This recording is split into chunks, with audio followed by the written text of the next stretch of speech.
Well, hey everybody, Mr. Reeves back with you again, and we are going to be working on a couple IXL practice skills. 8th grade math, we're going to be looking at Y linear equations, practice skill 5, graph a line using slope, and practice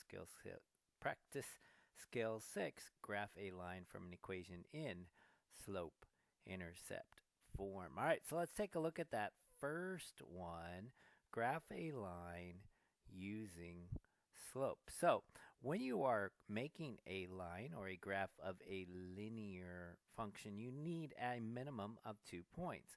So if you take a look what they've given you 1 point, 0, 3, and then they've given you the slope of 5. And remember, slope is change in y over change in x, or rise over run.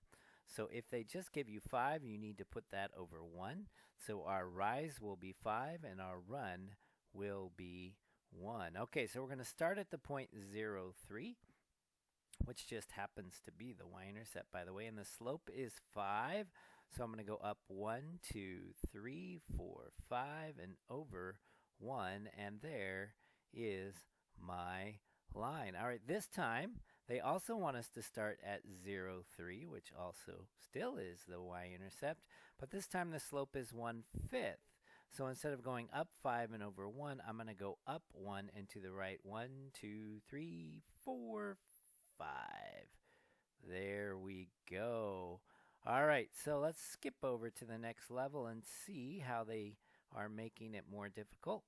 All right, it includes the point 5, 5 and has a slope of 0. All right, so if I go to 5, 5, which is not a y-intercept, a slope of 0 means I need to go up 0 and over whatever I want to. So I'm going up none, so I just go over. So a slope of 0 is a completely horizontal line, right? Because you can't have 0 in the denominator, which means 0 must be in the numerator. So our rise is 0 and our run can be anything. All right, you just have to have a slope of 0, a horizontal line. All right, this one here, a slope of -5 and includes the point 0, 5. So 0, 5 is a y-intercept.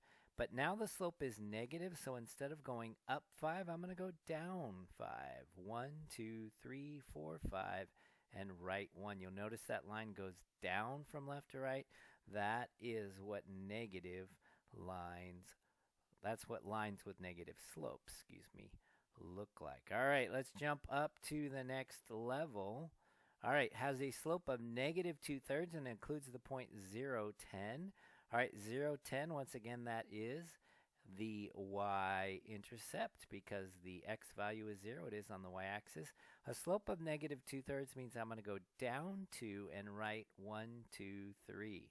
All right, I could keep going down 2 and right 3, down 2 and right 3, but it only requires me to have those 2 points. Again, you can see this is a negative slope because it goes down from left to right, down to right 3. All right, what do they have in the challenge zone? Let's see what they have. Okay, so now they're giving us the slope and the y-intercept. So the y-intercept is 7, correct? And the slope is 1/8. So that means I'm going to go up 1 and right 1, 2, 3, 4, 5, 6, 7, 8. So there we go. 1/8 is my slope. My y-intercept was 7. All right, what about this one? A y-intercept of 5 and a slope of -7/8. So my y-intercept right here on the y-axis is not right there. How about right there? 5. There's my y-intercept. I have a slope of -7/8. So I'm going to go down 1, 2, 3, 4, 5, 6, 7, and to the right 1, 2, 3, 4, 5, 6, 7, 8. And you can see I have a negative slope because it goes down from left to right, and I went down 7 and right 8. All right, that's all I'm going to do on this skill because the next skill actually is what we were just doing. All right, only now they're going to give us an equation, slope intercept form. So instead of telling us the slope and the point, they're giving us the equation, which actually does the same thing. Because remember, y equals mx plus b. So whatever's in front of the x is our slope, and whatever's at the end here is our y-intercept. So we're going to start with the y-intercept because remember we need points, and the y-intercept is a point. So I have my y-intercept of 4, and my slope is 1/10. Up 1 and over all the way 10. There we go. Positive slope of 1/10 with the y-intercept of 4. All right, this one has a y-intercept of 6, right? And then a slope of 1/7, up 1 and over 7. There we go. Slope of 1/7, y-intercept of 6. All right, what do they have for us in the next level? Doesn't look too much different. A y-intercept of 9 and a slope of -9/10. Negative slope, I'm going to go down 9. All right, since I'm up 9, it's just going to get me to 0 and over 10. All right, so -9/10 for the slope, y-intercept of 9. Perfecto. Next level. Oh, tricky, tricky, tricky. Okay, so the y-intercept is -3. That's not the tricky part. Right here, there's not a number for the slope, is there?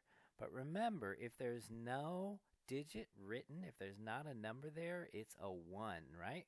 So this is a slope of -1, which means I'm going to go down 1 and right 1. That's my slope of -1, okay? Down 1, right 1, down 1, right 1. I can move this anywhere along that line, right? And I'm going to be correct. The slope of -1, there we go. Look at that. It's even telling me I'm brilliant. Oh my goodness. What is this? Y equals 3. Where's the m and the x? Well, think about it. If m and x isn't there, do you know what m has to be? It has to be 0. It has to be 0. So my slope is 0 and my y-intercept is 3. All right, so there's my y-intercept. I can't go up because that would be a positive slope. I can't go down because that would be a negative slope. So I have to go to the right or to the left. So think about what this equation says. It says y is to equal 3. Well, everywhere on that line, y equals 3. It doesn't say anything about what x has to be. Remember, normally these equations tell us how to get y from x. This one just says make y 3. So students many times get stuck on these, but they really should be easy because it's just saying make y equal 3. And that is how you make y equal 3, a horizontal line across the y value of 3. Okay, this one looks about the same. Look at that. I can't jump. They don't have any more challenges here. All right, so the y-intercept is 5, and the slope is up 2 and over 1, right? Because 2 is the same as 2 over 1. All right, let me do one more, and then we're going to call it a day on these. All right, the y-intercept is a -3, -3, and the slope is -7/8. So I'm going to go down 1, 2, 3, 4, 5, 6, 7, and over all the way 8. All right, there we go. Okay, so I hope that you found that these two IXL skills were pretty straightforward. All right, remember when we're graphing a linear function or a line, we need 2 points. We start with the point they give us, which many times is the y-intercept, and then we use the slope to get our next point. All right, by the way, this one I just happened to take a quick look. Notice there is nothing added or subtracted at the end, so that y-intercept would be 0, and then the slope would be 8 over 1. I know we said we were done, but I just wanted to make sure. If there is nothing added or subtracted, remember this takes us back to those proportional relationships, right? And they have to go through 0, 0. All right, now we're done, I promise. Until next time.